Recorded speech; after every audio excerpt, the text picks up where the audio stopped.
अस्सलाम वालेकुम, मैं हूं डॉक्टर मोहम्मद शाहिद। इस वीडियो में मैं आपको बताऊंगा कि डेयरी फार्मिंग का बिज़नेस यानी दूध वाली गायों और भैंसों का बिज़नेस या कारोबार आपको क्यों करना चाहिए और क्यों नहीं करना चाहिए।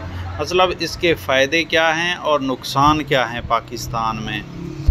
और मैं डेयरी फार्मिंग का तरीका बताऊंगा, डेयरी फार्मिंग के फ़ायदे और डेयरी फार्मिंग के मसाइल बताऊंगा।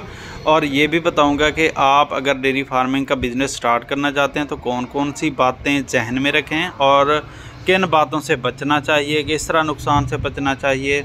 और कुछ तरीके बताऊंगा कि किस तरह डेयरी का बिज़नेस करना चाहिए और कुछ गलतियां बताऊंगा कि डेयरी बिज़नेस स्टार्ट करते हुए, डेयरी बिज़नेस अगर आप ऑलरेडी कर रहे हैं, पहले से ही कर रहे हैं, तो आप वो गलतियां ना करें तो आपको प्रॉफिट ज़्यादा होगा। मैं पहले फ़ायदे बता देता हूं कि अब अगर आप जानवरों का, दूध वाले जानवरों का कारोबार शुरू करते हैं, कोई 1, 2, 3, 4 जानवर रखते हैं, कोई 10, 15 रखते हैं, तो आपके अपने घर का खालिश दूध, मक्खन, लस्सी वगैरह आप बना सकते हैं। इसके अलावा अगर आप डेयरी बिज़नेस स्टार्ट करते हैं, आपके पास इन्वेस्टमेंट बहुत ज़्यादा है, पैसे बहुत ज़्यादा हैं, तो इस कारोबार में चूँकि बहुत ज़्यादा पैसे लगते हैं तो फिर आपको डेयरी बिज़नेस स्टार्ट करना चाहिए। और इसके अलावा मुल्की मईशत में आप बहुत बड़ा हिस्सा डालेंगे। इसके अलावा अगर आपके इलाके में लेबर ज़्यादा है, क्योंकि इस काम में सबसे ज़्यादा मसाइल लेबर के आते हैं, यानी काम करने वाले मज़दूरों के आते हैं। तो अगर आपके इलाके में लेबर ज़्यादा है तो आप फिर भी डेयरी का कारोबार शुरू करें। और अगर आप लेबर को या लोगों को, आम लोगों को, गरीब लोगों को फ़ायदा देना चाहते हैं तो भी डेयरी का कारोबार शुरू कर सकते हैं। अच्छा जी, एक और फ़ायदा ये भी है कि जितना इन्वेस्टमेंट किसी कारोबार में, जितना रिस्क और इन्वेस्टमेंट ज़्यादा होती है, प्रॉफिट भी उतना ज़्यादा होता है। अगर आप डेयरी का कारोबार करते हैं तो गोट फार्मिंग या फैटिंग फार्मिंग की निस्बत आपको डेयरी फार्म में प्रॉफिट ज़्यादा होगा। जिन जिन महीनों में प्रॉफिट होता है, वैसे हर महीने प्रॉफिट नहीं होता, गर्मी के कुछ महीने आते हैं जिनमें प्रॉफिट कम से कम हो जाता है या बिल्कुल नहीं होता। अगर आपके पास बहुत ज़्यादा ज़मीन है तो आपको डेयरी का कारोबार करना चाहिए। रोड के साथ ज़मीन है, यानी मेन रोड या लिंक रोड के साथ ज़मीन होनी चाहिए। और आपके पास दूध की मार्केट भी होनी चाहिए, जहाँ आप अच्छे रेट पे दूध को सेल कर सकें। ये ना हो कि कंपनियों के हाथों आप लुटते रहें। यानी से किसी बड़े शहर के इर्द गिर्द अगर आपकी ज़मीन है तो वहाँ पे आपको डेयरी का कारोबार करना चाहिए।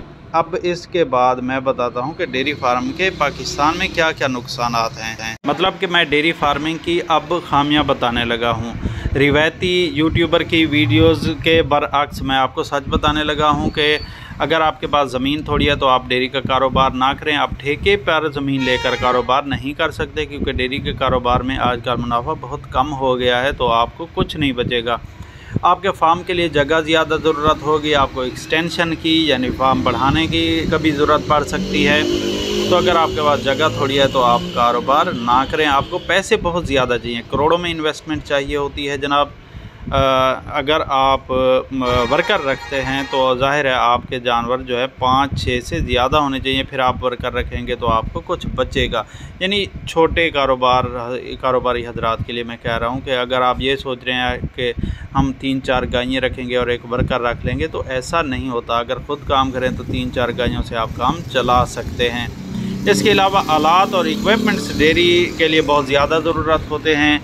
आपको चॉपर मशीन चाहिए होती है, आपको कटर चाहिए होता है, आपको लेबर बहुत ज़्यादा चाहिए होती है, आपको साइलेज भी बनाना होता है, साइलो चाहिए होते हैं।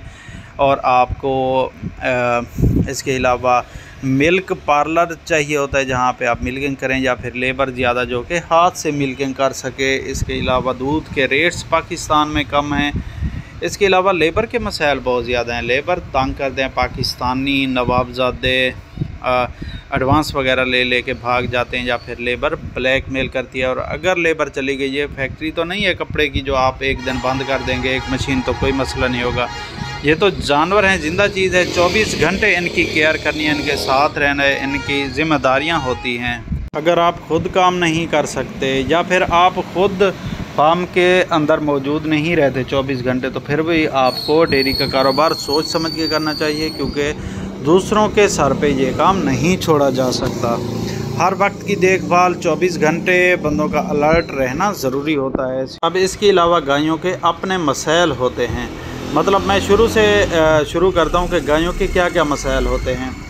बच्चियों को सही तरह पाला जाता है, वरना फिर वो आपको लॉस देंगी। मतलब कि अगर आपकी बच्ची को 18, 16 या 14 महीनों में हीट में आना चाहिए, तो अगर आपकी बच्ची 2 साल या 3 साल में हीट में आती है तो फिर आपको लॉस होगा। गाय और भैंस के बिज़नेस में ये भी होता है कि उन्होंने बच्चा दिया, बच्चा देने के साल बाद या 6 महीने बाद वो हीट में ही नहीं आती।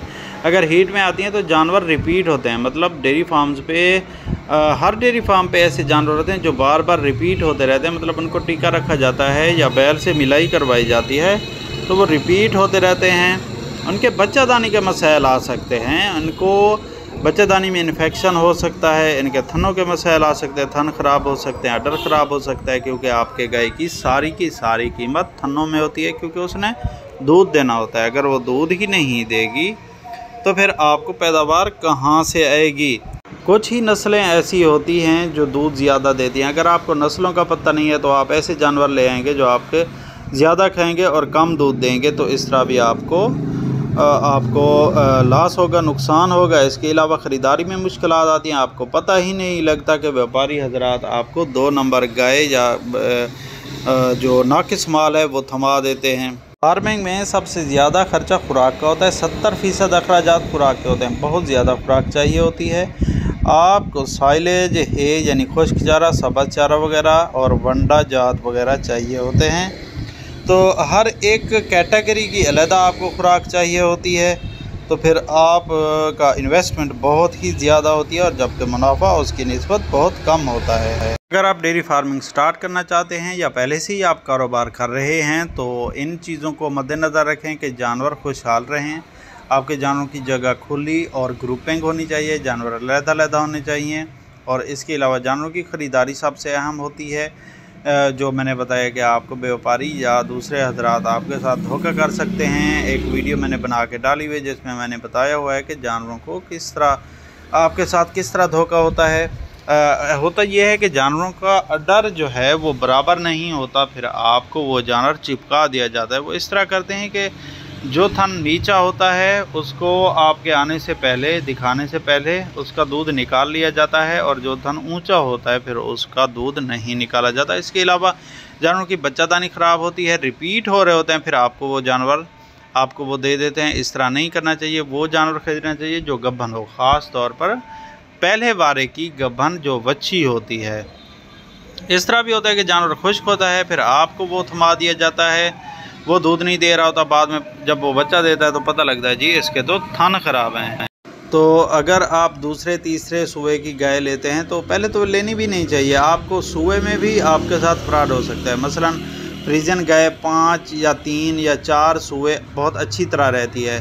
कोई बंदा आपको 3 सूए और या 4 सूए वाली गाय को 1 सूए का कहकर आपको दे सकता है, तो इस तरह भी आपके साथ फ्रॉड हो सकता है। इसके अलावा आपने जानवर को ये कन्फर्म करना है कि जानवर ने अभी बच्चा नहीं दिया, इसकी बच्चादानी ठीक है, इसके थन ठीक हैं। जब जानवर दूध ही नहीं दे रहा तो आप उसके थन नहीं देख सकते, लेकिन चेक तो नहीं कर सकते, लेकिन आप अडर की प्लेसमेंट और थनों वगैरह को देख सकते हैं। ये मैं अलग वीडियो बनाऊंगा कि किस तरह की बच्ची को आपने सेलेक्ट करना चाहिए जब आप ख़रीदने जाते हैं। हाउसिंग यानी जगह, फार्म का स्ट्रक्चर, फार्म के स्ट्रक्चर के बाद मैंने बता दिया ख़रीदारी किस तरह करनी है। अब इसके बाद आती है खुराक जानवरों की।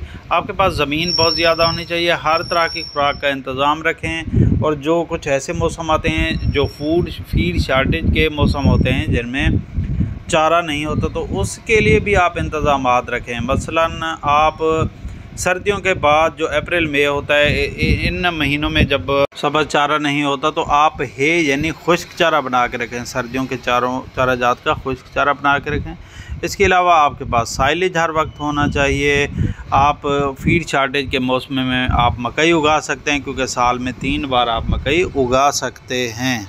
वंडा वगैरह बनाने के लिए आपके पास भी प्लांट होना चाहिए। इसके बगैर आप डेयरी के बिज़नेस में कामयाब नहीं हो सकते।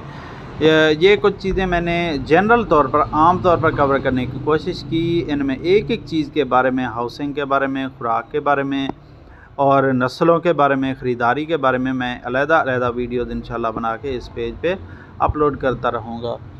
जी दुआओं में याद रखिएगा जी। मिलते हैं अगली वीडियो में। अल्लाह हाफ़िज़।